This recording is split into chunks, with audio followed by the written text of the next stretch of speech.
السلام علیکم مومنین مومنات، میری بہنوں، میرے بھائیوں، میرے بچوں، میری بیٹیوں۔ رمضان آ گیا۔ رمضان کے بہت نام ہیں۔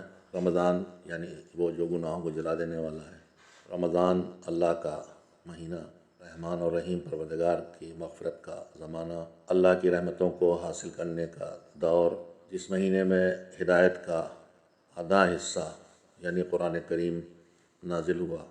یہ رمضان اللہ کی طرف سے اس کی رحمت کا سیل کا مہینہ ہے، مغفرت کی سیل کا مہینہ ہے۔ ایسے تو اس کی رحمت ہمیشہ سیل پہ رہتی ہے، جب چاہیں جا کے ڈسکاؤنٹ کے ساتھ گناہ بخشوا لیں اور زیادہ مال buy one get one free نہیں، گیٹ 10 فری، گیٹ 100 فری طرح کی نیکیاں کر لیں۔ شرط صرف ایک ہے کہ کام اس کے لیے ہو، اس کے حکم کے مطابق ہو اور اس کی رضا پیش نظر ہو، یا کم سے کم جہنم سے بچنا پیش نظر ہو یا جنت پہ جانا پیش نظر ہو۔ ہر چیز کی تیاری ہوتی ہے۔ ہم لوگ بھی رمضان کی تیاری کر رہے ہیں، لیکن ہمارے یہاں رمضان کی تیاری کا مطلب یہ ہوتا ہے کہ بیسن کہاں سے اچھا ملے گا، تیل اصلی کہاں سے لایا جائے، افطاری ٹائم کیا ہے، سحری ٹائم کیا ہے، اس میں بحث کی جائے کہ اس میں تو یہ چھپا ہے، اس میں تو وہ چھپا ہے، اور اسی میں وقت گزارا جائے۔ ہم رمضان کا استقبال تو کرتے ہیں، لیکن پہلے دن سے اس مہمان کی طرح، ایک مہمان وہ ہوتا ہے جس کے لیے جی چاہتا ہے کہ جائے نہ، اور ایک مہمان وہ ہوتا ہے جس کے لیے جو میزبان ہے وہ تو کبھی نہیں چاہتا، لیکن کبھی مہمان بھی ایسا آ جاتا ہے اور کبھی میزبان بھی ظاہر ہوتا ہے کہ کب جائے گا۔ تو رمضان میں ہم اللہ کے مہمان ہیں۔ ہم تو یہی چاہیں گے کہ اللہ کی مہمانی ختم نہ ہو۔ اللہ نے بلایا ہے، رمضان ہمارا مہمان ہے، ہمارے پاس آیا ہے۔ اللہ نے ہمیں رحمتوں کے ساتھ لاد کے بھیجا ہے، مگر ہم چاہتے ہیں کہ رمضان جلدی کٹے، گننا شروع کر دیتے ہیں روزے کتنے رہ گئے، اور انہی میں ہمارے محاورے بھی وجود میں آ گئے ہیں۔ بچپن میں اپنے گاؤں میں سنتا تھا، روزے گئے 30 دوئی کم 30۔ یہ ہماری سوچ کا نتیجہ ہے۔ اس طرح کی زبان بھی سوچ کا نتیجہ ہوتی ہے، محاورے بھی، روزمرہ بھی۔ اسی طرح کی بہت چیزیں ہیں۔ مثلاً بغض للہ ہم کہتے ہیں اس کے لیے جو بے سبب ہم سے دشمنی رکھتا ہو، جبکہ بغض للہ بے سبب نہیں ہوتا۔ بغض کا مطلب کسی سے اس لیے بغض رکھنا یا نفرت کرنا یا دوری اختیار کرنا کہ وہ اللہ کا دشمن ہے، اللہ کی بات نہیں مانتا، اس کو بغض للہ کہتے ہیں۔ خیر یہ ایک الگ موضوع ہے کہ ہم نے کیا کیا بدل لیا ہے۔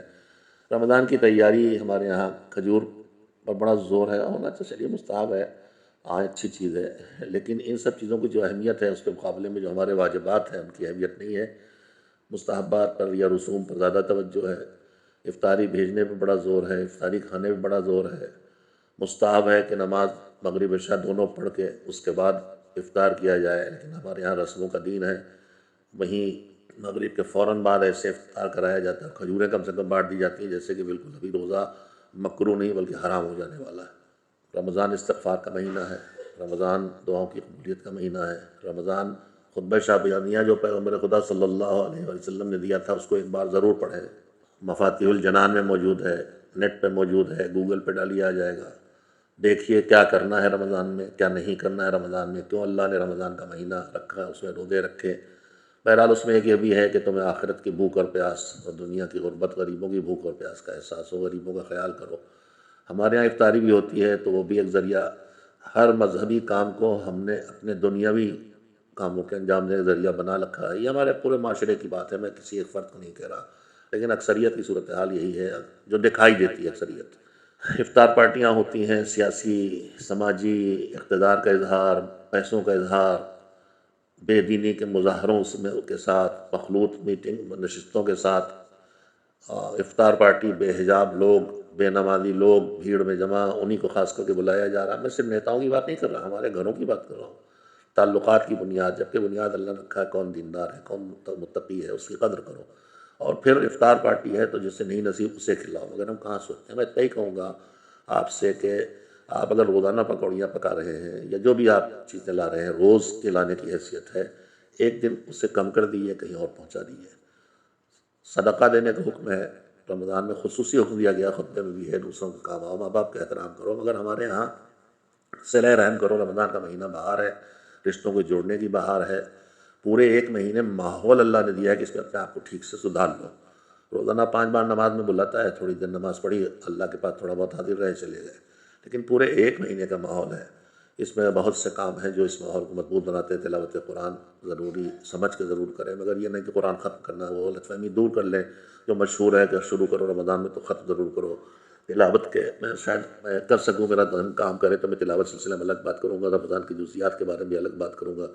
میں چاہوں گا چھوٹے چھوٹے کلپ بناؤں، کبھی کہ مجھ سے بڑے ہو جاتے ہیں، لیکن تلاوت کے بارے میں کم سے کم اتنا بتا دوں کہ ختم ہونے کا کوئی مسئلہ نہیں۔ حضور نے تلاوت کی لیے فرمایا کہ لا یکون ہمکم آخر السورہ پڑھ دو، تو یہ پیچھے کہاں تک جانا ہے اتنا ضرور پڑھیں گے، یہ نہ کرو زبردستی نہ کرو اپنے ساتھ۔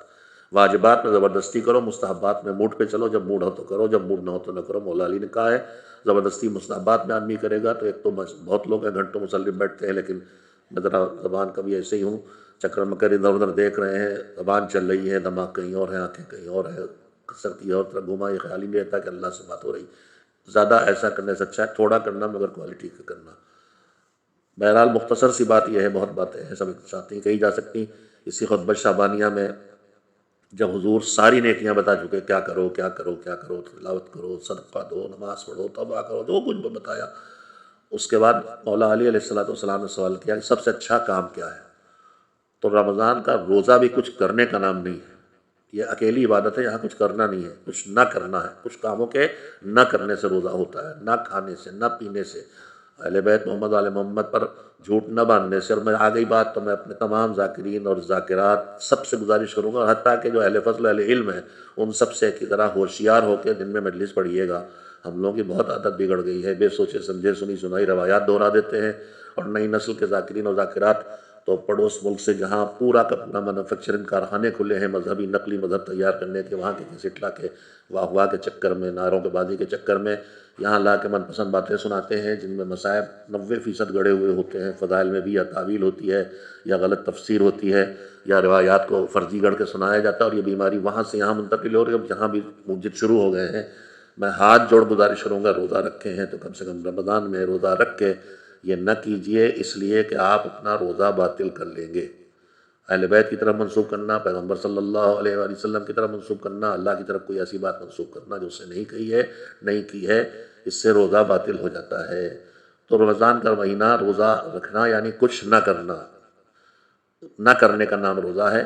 جب مولا علی نے پوچھا کہ کیا کریں، سب سے اچھا کام کیا ہے، تو حضور صلی اللہ علیہ وآلہ وسلم نے فرمایا، کوئی کام نہیں بتایا کہ تلاوت سب سے اچھی ہے یا نماز شب سب سے اچھی ہے، صدقہ سب سے اچھا ہے، فرمایا کہ اللہ کی معصیت نہ کرو۔